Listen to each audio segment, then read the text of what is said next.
बड़ा आसान है अपनी कमियों के जरिए ख्वाबों को मारना, पर अपने जुनून से हर कमी को नजरअंदाज कर अपने ख्वाबों के लिए लड़ना ये कोई आम बात नहीं है।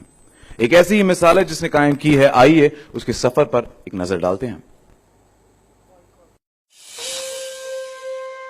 20-30 लोग आए थे वहाँ पर देखने के लिए मुझे, और मैं उस हालत में भी कॉन्शियस थी, मैं अनकॉन्शियस नहीं हुई। और मैंने वहाँ पे लोगों से हेल्प मांगी, लोगों से गिड़गिड़ा कर पानी मांगा, मेरे घर पर फ़ोन करने के लिए कहा। मेरे पास सेल फोन नहीं था उस वक्त। मैंने अपनी डायरी निकाल कर लोगों को घर का नंबर बताया, लेकिन वहाँ पे 30 मिनट तक मैं रोती रही, लेकिन किसी ने हेल्प नहीं की मेरी।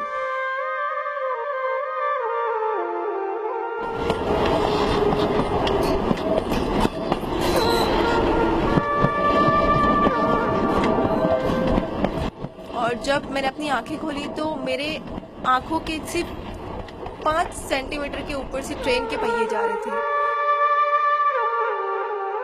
और मुझे ये लगा कि मैं ख्वाब देख रही हूँ और मेरे ऊपर से कोई बहुत भारी चीज़ जा रही है। लेकिन जब पूरी ट्रेन गुजर गई मेरे ऊपर से, पूरे 12 डब्बे मेरे ऊपर से चले गए और ट्रेन किसी ने रोका नहीं। और उसके बाद मुझे रियलाइज़ हुआ कि मैं सीरियसली ट्रेन से गिर चुकी हूँ। और उस वक्त सडन तभी मुझे उसी वक्त पता चल गया था कि मेरा एक पैर कट गया है और राइट पैर हबाव नहीं मेरा कट गया है, और लेफ्ट पैर के बारे में मुझे नहीं पता था क्योंकि मैं उसी पैर पर बैठी हुई थी।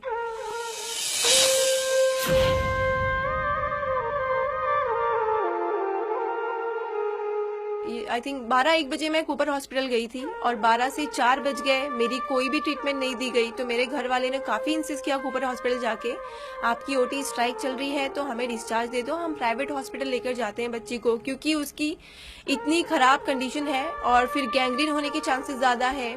लेकिन उन्होंने सुना नहीं, क्योंकि उनकी डिमांड थी कि उन्हें वही ब्लड बॉटल चाहिए, वही कंपनी की चाहिए जो उन्होंने मुझे लगाई थी।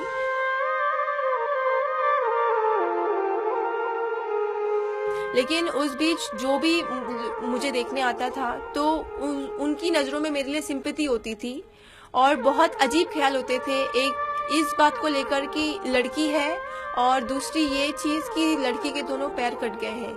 तो वो लोग बहुत अजीब वर्ड्स यूज़ करते थे मेरे लिए कि बेचारी की ज़िंदगी ख़राब हो गई है, फ्यूचर कुछ नहीं है, शादी नहीं होगी, ज़िंदगी भर माँ बाप के घर पर पड़ी रहेगी, बेड पर पड़ी रहेगी। तो वो सब बातें मेरे कानों में जाके मुझे इतना डिप्रेस कर देती थी, मैं इतनी इमोशनली डिस्टर्ब हो जाती थी वो सब बातें सुनकर। और मैंने खुद ये बना लिया था कि सीरियसली अब मेरे दोनों पैर कट गए हैं 17 साल की उम्र में, तो मैं सीरियसली लाइफ में कुछ नहीं कर पाऊंगी। तो मेडिकल में एडमिशन के लिए क्राइटेरियाज होते हैं। पहले हमें काउंसलिंग होती है सारे फिजिकल हैंडीकेप स्टूडेंट की। मेरी भी काउंसलिंग हुई जेजे हॉस्पिटल में, तो वहाँ पे सारे फिजिकल हैंडीकेप बच्चों के साथ मेरी काउंसलिंग हुई। और वहाँ पर डॉक्टर्स होते हैं एग्जामिनेशन करने के लिए, और वो एग्जामिनेशन के थ्रू हमें क्राइटेरिया देते हैं परसेंटेज के हिसाब से, डिसेबिलिटी परसेंटेज बोलते हैं उसे। तो मेरा डिसेबिलिटी परसेंटेज उन्होंने डिसाइड किया 86%, और क्राइटेरिया है मेडिकल में एडमिशन लेने के लिए 40 to 70%, मिनिमम 40 एंड मैक्सिमम 70। तो मेरा 70 से ज़्यादा था, तो मुझे उसी वक्त उन्होंने मना कर दिया शाम में कि आप एलिजिबल नहीं हो मेडिकल एडमिशन के लिए। मैं हाई कोर्ट गई, हाई कोर्ट में मुझे वीपी पाटिल सर मिले। एडवोकेट वीपी पाटिल सर ने मेरा पूरा केस हैंडल किया, और वहाँ पे जज मोहित शाह एंड गोडबुले सर ने वो मुझे पूरा ऑब्जर्व किया उन्होंने, और मेरी वापस से री रखवाई। री में भी मुझे डॉक्टर्स का पैनल आया, मुझे एग्जामिन किया उन्होंने, और उस एग्जामिनेशन में भी मुझे सिर्फ मेरे 3% कम हुए, 86 से मुझे 83% दिया उन्होंने। तो उन्होंने मुझे बताया कि आपके जैसे 2-3 स्टूडेंट को हमने अप्रूव किया, लेकिन मेडिकल लाइफ इतनी हेक्टिक होती है, इतनी स्टडी हार्ड होती है उनकी। फर्स्ट तो 50% क्राइटेरिया होता है पास होने का, और हेक्टिकनेस बहुत होता है, तो आप नहीं कर पाओगे। सब कुछ नोटिस करने के बाद उन्होंने फाइनली अगस्त 2011 में मुझे ऑर्डर दे दिया कि आपको मेडिकल में एडमिशन मिलना चाहिए, और वहाँ से मुझे मेडिकल में एडमिशन मिला सेठ जीएस मेडिकल कॉलेज के एम हॉस्पिटल में।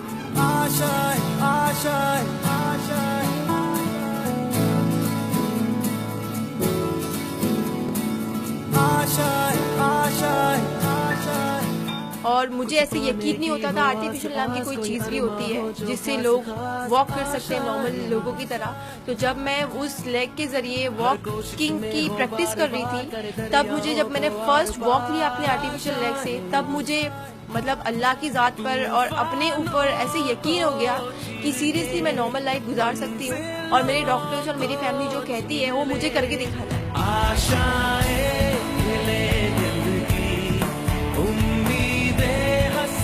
मुझे सिर्फ MBBS करके स्टॉप नहीं होना है, मुझे लोगों को ये भी दिखाना है कि एक 88% डिसेबिलिटी के साथ एक लड़की आगे भी जा सकती है विदाउट एनी फाइनेंशियल बैकग्राउंड और विदाउट एनी मेडिकल बैकग्राउंड। अब मुश्किल नहीं कुछ भी, नहीं कुछ भी।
सलाम आपकी ओर से थोड़े चंद लफ्ज।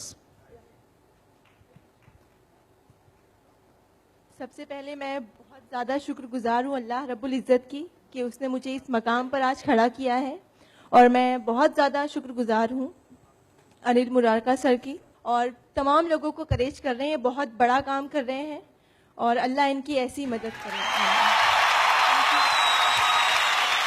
आई एम वेरी हैप्पी कि मैं कर रही हूँ, और रियली मैं जो मुझे अवार्ड मिला है मैं इसे डेडिकेट करना चाहूँगी मेरे मॉम और डैड को, जिनकी सपोर्ट की वजह से मैं कुछ भी नहीं हूँ।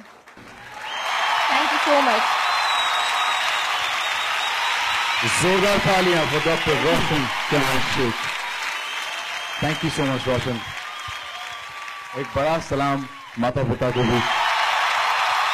माइक लेने से पहले रोशन ने कहा कि अगर मैं बोलना शुरू करूंगी तो मैं बंद नहीं करूंगी सकती। मैंने कहा जी खोल कर बोलो, क्योंकि आज उसके बोलने के बाद मैं कहूंगा एक सीख मिली है हमें कि हम छोटी छोटी घटनाओं की वजह से, हम छोटी छोटी प्रॉब्लम्स की वजह से हम रोते रहते हैं जिंदगी में, ये नहीं है वो नहीं है, पर इतनी कठिनाइयों के बाद आज वो डॉक्टर रोशन जहान शेख है और एक मिसाल है सभी के लिए। कंग्रेचुलेशंस।